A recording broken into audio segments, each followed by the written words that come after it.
Hola personal, ¿todo bien? ¿Cómo están ustedes? Espero que estén muy bien. Ahora empezando más una clase e hoje vamos falar do capítulo 8. Gente, antes de começarmos a falar sobre o assunto do capítulo, o que está realmente aqui no capítulo, eu gostaria de ressaltar um pouquinho sobre o país que vamos falar nesse capítulo. O país é a Bolívia, né? E a Bolívia, pessoal, ela tem como capital La Paz. Também é chamado de Estado Plurinacional de Bolívia. E, claro, quem é da Bolívia é considerado boliviano, né? A principal língua é a língua espanhola. Porém, como vocês já sabem, eu acho que eu já falei muito sobre isso, esses países, claro que a língua principal, aquela que aparece mesmo, é a língua espanhola. Tanto que a gente fala, são 21 países que falam a língua espanhola, beleza. Mas vale ressaltar que não só essa língua que existe nesses países, não é como o Brasil, que temos aqui a língua portuguesa, certo? Claro que temos a indígena também, né, escondida, mas temos. Só que eles não. Eles têm a língua espanhola como a tradicional, aquela principal, digamos assim, porém eles têm também aquelas línguas que eles receberam, né, de origem das suas famílias. Como vocês sabem, esse pessoal, a maioria deles são de origem indígena. Se a gente for contar toda a história, né, do que aconteceu com os países hispano-hablantes aqui da América, então já da composta pelos povos asteca, maia, você sabe toda aquela história, né? Então, esses povos vieram da Espanha, então aqui houve toda aquela luta com os indígenas, aquele povo da época. Enfim, então existe essa mistura, mas o pessoal daqui mesmo, deles mesmos, são os indígenas. Então é por isso que eles são mais moreninhos, com as características moreno, cabelos preto, liso, justamente por ter essa origem indígena. Então eles também, com certeza, sabem línguas indígenas, aprenderam com seus avós, com seus pais, ou até mesmo essas línguas são faladas dentro de suas casas. Porém, na rua é a língua espanhola. Certo? Então, todos eles sabem falar a língua espanhola, mas também sabem falar a sua língua de origem. Certo, gente? Então, são várias línguas, mas dentre elas eu listei aqui 3 delas, que é a quechua, que é falada por 28% da população da Bolívia. Ou seja, 28% deles fala a língua quechua. 18% fala a língua aimara, e 1% fala o guarani, certo, gente? Então, são as 3 línguas, além do espanhol. Agora, vamos aqui ao capítulo. Temos aqui como temática Pachamama.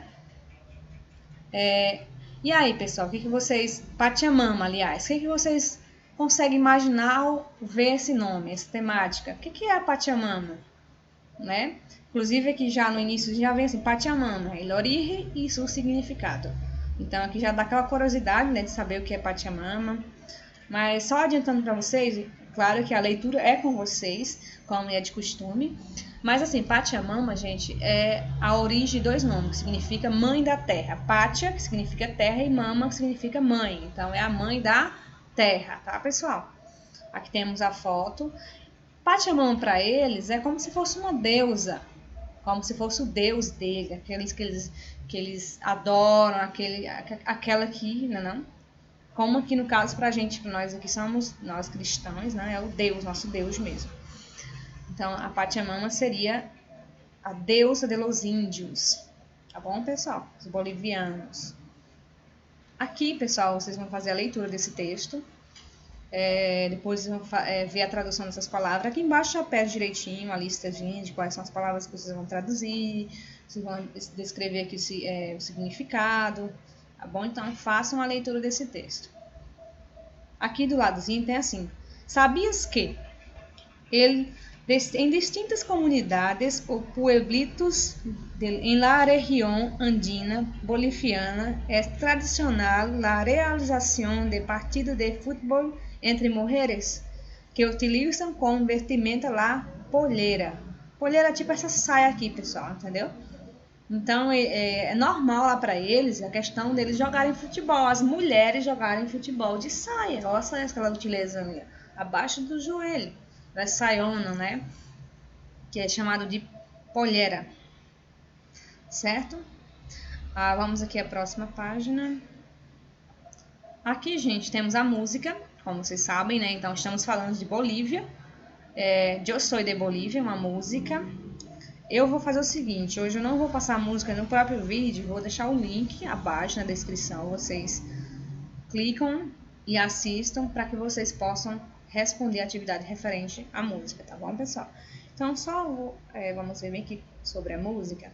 Olha, Bonanza é uma agrupação folclórica boliviana formada em 1990 e integrada de jovens chuquisaqueños. Fueron considerados uma das agrupações mais importantes e consagradas de Bolívia. Su filosofía es lograr, a través de su música y las urbes quechuas, gracias a los instrumentos autóctonos. En los géneros musicales más rígidos, fueron al ritmo de morenada e chinku. Então, eles são um grupo musical, né, formado aqui em 1990, e é um grupo folclórico, tá, pessoal? Então, se vocês quiserem pesquisar mais sobre eles, sobre a música deles, tá bom? E não deixem de escutar a canção aqui, Eu Soy de Bolívia. Aqui é o grupo. Aí vocês fazem essa atividadezinha também referente ao conteúdo da música. Aqui temos a parte léxica. O bom do livro de vocês, eu sempre ressalto isso toda aula, que eu gosto do material de vocês, porque eles retratam assim, por país. Isso é importante, né? Porque a gente sabe, eu sempre gosto de falar para vocês que cada país, a gente tem uma língua tradicional, ou seja, aquela que vem no livro de vocês, aquela que é o espanhol tradicional, né? Porém, cada região tem as suas diferenças, seja ela linguística, seja de costume, dentre outros, né? E o bom do livro de vocês, quando ele trabalha um capítulo, ou melhor, quando ele trabalha um país, ele trabalha a música, a história, as vestimentas daquele país, as mudanças na questão da própria língua, as diferenças, né, que existe. Isso é bem interessante. Então, aqui na página 55, temos que leva uma chola parceña. Ou seja, o que uma chola parceña seria, no caso, essa mulher aqui, a indígena. O que leva? Leva em que sentido, pessoal? No sentido de que ela veste, como é que é a vestimenta desse pessoal, né? Observem, como eu falei para vocês, são morenos, de cabelos pretos, negros, né? Então, são características indígenas. E aqui temos o vestimenta deles. Como que é a vestimenta? Eles põem essa aqui, ó, lá, jaquetilha, que é tipo uma jaquetinha, que joga um sobretudo, né? Se assim pode ser chamado. Las joias, que são as joias. La manta, também, aqui uma mantazinha. La iguaio. Esse iguaio aqui, pessoal, se for pesquisar, traduzir, não dá para traduzir. Porque é algo típico deles, não da língua tradicional espanhola. Igual eu tô falando para vocês, estamos falando apenas da Bolívia, costumes bolivianos, e não da língua em geral, língua espanhola em geral. Então, esse aguaio aqui seria como... o pessoal costuma chamar de trouxa, daquele... Enfim, que o pessoal carrega, que seria isso aqui, ó. Você põe roupa, põe outras coisas, tá bom? E aqui, lá, bolera, que seria a saia que vai abaixo do joelho, tá bom? Las botas, o calçado, né? Lá em nágua, que é como se fosse a nágua. Não sei se vocês já ouviram falar, se alguém sabe o que é uma nágua. Os mais velhos utilizam por baixo da saia, enfim. El sombreiro, que é o chapéu, né? Sombreiro realmente é chapéu em espanhol. E bombinha, que seria um estilo, né? É o tipo de chapéu deles lá. Tá? Então, aqui seria a vestimenta de uma boliviana tradicional. Agora, vamos ver aqui um pouco sobre a questão da acentuação gráfica de los monossílabos. Antes de mais nada, eu gostaria de ver com vocês, rapidinho, uma explicação aqui no slide. Sim, pessoal. Aqui, inclusive, tem no próprio resumo da aula de vocês. Eu achei que fica melhor a explicação. Ó, acentuação ortográfica de los monossílabos. Você sabe que monossílabo é quando é composto por apenas uma sílaba. E no espanhol, todas as palavras que são monossílabas, elas não levam o acento, elas não podem ser acentuadas, diferente da língua portuguesa. Por exemplo, fé é uma sílaba, mas na língua portuguesa ela é acentuada. Já a fé na língua espanhola, ela não é acentuada, tá bom? Então, não esqueçam disso, monossílabas não acentuam na língua espanhola. Então, vamos lá. Los monossílabos, ou seja, as palavras que têm solamente uma sílaba, por regra general, não levam tilde, ou seja, não levam acento. Só relembrando vocês, o único acento que existe na língua espanhola é el tilde, ou seja, não tem outro acento, não é como a língua portuguesa que temos mais de um acento, é apenas o tilde, tá bom? Exemplo, fe, mes, tres, ya, son, fue, bio, dio, gris, enfim, ves, sol, mal, no, dos ou dios, todas as palavras são apenas com uma sílaba, são monossílaba, porém elas não são acentuadas.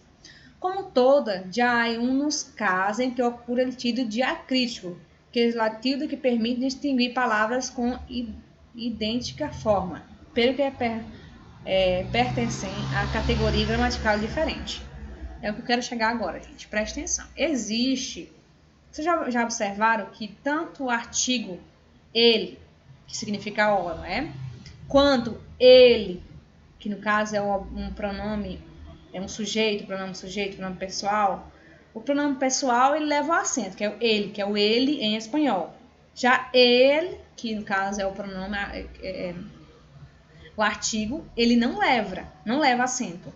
Porém, eles escrevem igual. Então, na língua espanhola existe isso. Existem algumas palavras que elas são escritas igual, porém, eles distinguem um do outro com apenas o acento. Então, existe, sim, monossílabos que têm acento, porém, monossílabos nesse caso, como é o caso que vamos ver agora. Por exemplo, eu tanto tenho mas com acento, como mas sem acento. Agora eu vou distinguir para vocês, mas lá na frente a gente vai ver melhor isso na tabelinha do livro de vocês. Mas com acento dá ideia de quantidade no espanhol, a ideia de quantidade. O mas sem acento é o nosso mas com acento. É meio enrolado, né, gente? Porque sempre quando a gente vai explicar o porquê que não vai fazer alguma coisa, a gente, mas é por isso, por isso. Então, aquele mas ali. Então, esse não é acentuado no espanhol. E aquele que se refere à quantidade é acentuado. É melhor a gente ver isso no quadro. A questão do tu com acento e o tu sem acento. O tu com acento, ele é o quê? Também um pronome pessoal, que é a segunda pessoa do singular, tu. Ele é acentuado. Já também temos o tu que não tem acento. E o tu que não tem acento significa o quê? Teu. Então, é interessante que vocês prestem bastante atenção nessa questão de termos palavras iguais, porém com significados diferentes. E o que a língua fez? Colocou um acento em um e o outro não, para que vocês pudessem distinguir quem é um e quem é outro. A mesma coisa com o si, com acento, e o si sem acento. O si com acento significa sim. Eu estou afirmando sim, do sim ou não, entendeu? E o si com só o izinho é si. O nosso SE no português. Certo, gente? É a mesma coisa o ele e o ele, que é o primeiro exemplo que eu dei para vocês. Certo? E continuando. É importante ter em conta que afecto ortográfico são monossílabos as palavras em las que, por aplicação de las reglas generales, se considera que não existe hiato. Aí que a pronunciação assim parezca indicável. Sino diptongo ou triptongo. Por isso, algumas palavras que antes se consideravam bissílabas passam agora a ser consideradas monossílabas. Afecto de acentuação gráfica, justo a causa da combinação entre as vocais, independentemente de sua pronunciação. O que está querendo dizer aqui, gente? Que, às vezes, ao pronunciar, eu escuto como hiato. O que é um hiato, professora? Quando eu tenho duas vogais que, ao pronunciar, elas ficam em sílabas diferentes, tá bom? Então, por mais que você vá pronunciar uma palavra, aparentemente, quando você pronuncia, certo? Você escuta como se fosse um hiato, ou seja, não temos mais hiato considerados monossílabos, porque para ser hiato, teria que ser duas sílabas, e duas sílabas não é monossílabo, sim dissílaba, né, gente? Não tem como ser monossílaba com duas sílabas, né? Isso não existe. Então, por mais que você escuta como se fosse separado, na verdade é junto. Que é o caso do ditongo, quando tem duas vogais que ficam junto, ou é o caso do tritongo, quando são três vogais que também ficam juntos, certo? Próximo slide aqui.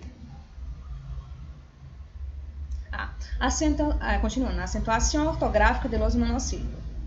Aqui que a gente viu, né, gente? Você que tinha passado. Continuando, pessoal. Acentuação gráfica de los monossílabos. La Real Academia Espanhola, que é a RAE, né, gente, disse que deve escrever-se sem tilde, aunque para uma parte dos hispanohablantes, ou seja, aquelas pessoas, né, quem articula como hiato determinadas sequências vocálicas, essas vozes são bissílabas em sua pronunciação. Ou seja, o que está dizendo aqui? Segundo a Real Academia Espanhola, que é a RAE, ela diz que por mais que, porque a gente sabe que cada região, cada país tem a sua pronúncia, às vezes modifica alguma coisa na hora de pronunciar. E pode existir a questão digamos aqui, uma pessoa da Argentina pronuncia com a ideia de que essas vogais ficam separadas, vocês estão me entendendo, né? Já uma pessoa ali do México não faz isso. Então, por mais que a pessoa, ao pronunciar aquela região, aquele país faz isso, e aparentemente você escutar como se fosse separado, na verdade não é. Ou seja, não leva em conta a pronúncia. Sempre ficarão na mesma sílaba e assim considerado monossílabos. Tá bom? Então, aqui temos, por exemplo, quando a gente trabalha o verbo criar. Então, crier. Se eu falar assim, crier, se você escutar bem, você observa que dá a ideia de que esse I e esse E estão em sílabas diferentes. É isso que está querendo dizer. Que por mais que você, ao pronunciar, escuta como se ficasse em sílabas separadas, não pode, ou seja, não fica. Porque estamos trabalhando a acentuação ortográfica de monossílabos. Tá bom? Então, aqui temos a questão do verbo criar. Crie, criou, crias, crieis. Observa que aqui temos aqui, ó, um triptongo, um ditongo, tá bom, gente? Aqui crieis também é um triptongo, mas ficam na mesma sílaba. É assim com todos os outros. Fié, fiar, fie, fio, fiais, fieis, e assim com todos eles. Questão de guion, que aqui, gente, é o que? Um triptongo, mas também não acentua. Ion, isso aqui no caso é um ditongo, certo? Então, todos eles aqui que vocês forem observar, ou seja, não se separam, tá bom? Por isso que são considerados monossílabos. E também, claro, que não acentua, né? Porque os monossílabos não acentuam, a não ser aquele exemplo que eu dei para vocês agora há pouco, tá bom? Que a própria língua criou aquilo ali para que vocês não se confundissem. Já imaginou se eu tenho ele, que significa ele, e tenho ele, que significa ó? E aí eu tô lá escrevendo, tô lá lendo um texto, e eu fico, gente, tá dizendo ó ou tá dizendo ele? Aí não teria como, né, gente? Seria impossível de você identificar. Então, por isso, a língua espanhola, né, ela criou o acento. Mas só isso, é a única exceção de que tem acento em monossílabos. Agora vamos falar aqui do acento em si. Tilde diacrítico. Lembram que no ano passado, eu lembro que eu trabalhei esse assunto com vocês, quando vocês estavam estudando o 8º ano. Acredito que vocês lembram também. Que é o tilde diacrítico, que é estudando sobre o acento. Então vamos lá. Há um acento gráfico que permite distinguir palavras com idêntica forma. Quer dizer, escrita com a mesma letra, pero que pertence a categorias gramaticais diferentes. Eu acabei de falar para vocês. Em general, levam tilde diacrítico as formas tônicas, ou seja, aquelas que são mais fortes, né? Tem mais intensidade na hora de pronunciar. E não levam as formas átonas, tá? Que a intensidade é mais baixa, menor. Então, eu tenho aqui o de com e sem acento, o ele com e sem acento, o mas com e sem, o mi. Certo, pessoal? Então, todos esses aqui, o que aconteceu? Como cada um significa uma coisa diferente, a língua criou o acento para um deles, para fazer a diferença entre um e outro. Por exemplo, o de sem acento é preposição, tá bom? Tem até o exemplozinho da frase aí, para que vocês vejam. Ó, hace barquitos de papel, faz barquinhos de papel. Então, o de é o de preposição. Agora, esse dia aqui é acentuado. Forma ele verbo dar. Então, esse de, a gente fala de, né? Acentuado, ele, na verdade, é o verbo dar conjugado. Se vocês for lá procurar o verbo dar conjugado, observe que vai haver também o verbo conjugado dessa maneira aqui. Ó, dê umas flores a sua mamá. Eu tô pedindo para você dar as flores para a sua mãe. Então, dá, dê do verbo dar. Tá bom, gente? O ele, como eu falei para vocês, o sem acento, ele é um artículo.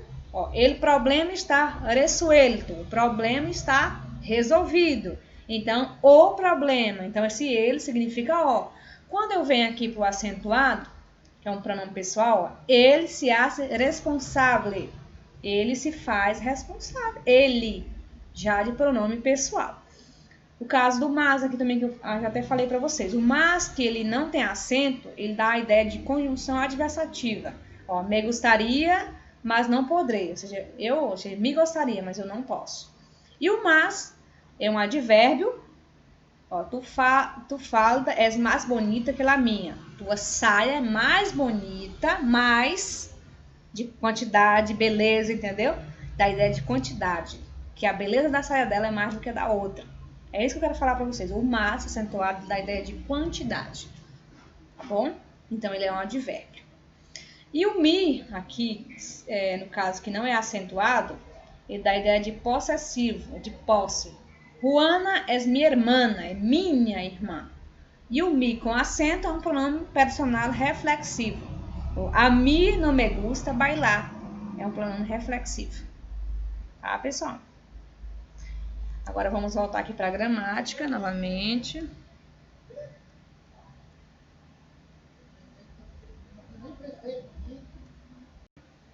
Sim, voltando. Naquele slide eu não coloquei essa partezinha aqui, mas é a mesma coisa. O se com e sem acento. O sem, ele é um pronome, né, que é um pronome. E o com acento, ele é um verbo, ou seja, a conjugação do verbo ser. Tá, gente? Então, assim por diante. Deixa eu só dar um zoom aqui melhor. O se aqui também. O se, aliás, aqui agora que é o se. O se é uma conjunção. Aqui no caso o outro, ele é um advérbio. O ti, ele no caso é um pronome pessoal. Que no caso é um pronome objeto direto e indireto. E o te, no caso, te, que na verdade é um chá. Vocês sabem que ter em espanhol, com acento, ele é chá, né, gente? E o tu, que no caso é de teu, possessivo, né? E tu com acento é um pronome pessoal. E que aqui no caso é um pronome relativo. E o que com acento é um pronome interrogativo ou exclamativo. Ou seja, quando eu vou perguntar alguma coisa, ou exclamar alguma coisa, eu acentuo esse que. Quando ele é só um que normal, eu não faço nada, ele não acentua. Certo, gente? Então, vocês fazem a atividade, tem esse texto aqui, leiam, respondam, tá, gente? Direitinho, todo o capítulo, não é grande. Tem essa atividade aqui também para que vocês observem, né? Onde que põe, onde que tira o acento, tá? Essa outra questão aqui também, sobre algumas coisas da Bolívia. São algumas atividades para que vocês possam fazer elas, certo? No finalzinho aqui, aquela mesma coisa, tem um filme. Esses filmes são bem interessantes, gente, para que vocês assistam eles. A gente, inclusive, na nossa revisão, aliás, correção, tá? A gente vai ter revisão e correção. Na nossa correção, a gente pode estar comentando sobre esses filmes, eu quero ouvir vocês, é importante que vocês assistam, mandem os resumos que eu peço, tá? Para que a gente consiga fechar o capítulo. Imagina o aprendizado, é muito interessante. Você conhece sobre a música, você conhece cultura, você conhece gramática, você conhece pratos típicos, ou seja, gastronomia, e você conhece filmes, gente. É muito interessante a história. Então, quando você finaliza um capítulo desse, você ganha um conhecimento terrível referente àquele país. Por isso a importância de vocês ver e estudar e responder cada uma dessas atividades. Então, aqui temos o filme Lo Secreto de Taiwan, Tiwanaku. Tá vendo? Eu tive que olhar aqui porque eu anotei, gente. Negócio é difícil. No espanhol é esse aqui, ó. Documentários sobre Tiwanaku. É assim que pronunciamos no espanhol, certo? Já que é uma palavra, se eu não me engano, é uma palavra japonesa, né? Que é uma antiga cidade arqueológica capital da cultura Tiahuanaco, ubicada, ou seja, localizada, né, em el altiplano boliviano, na margem do rio Tiahuanaco, a 15 quilômetros ao sudeste do lago Titicaca, correspondente ao departamento de La Paz. Então, esse filme ele é bem importante, né, porque ele fala justamente sobre essa história dos secretos, né, de Tiahuanaco.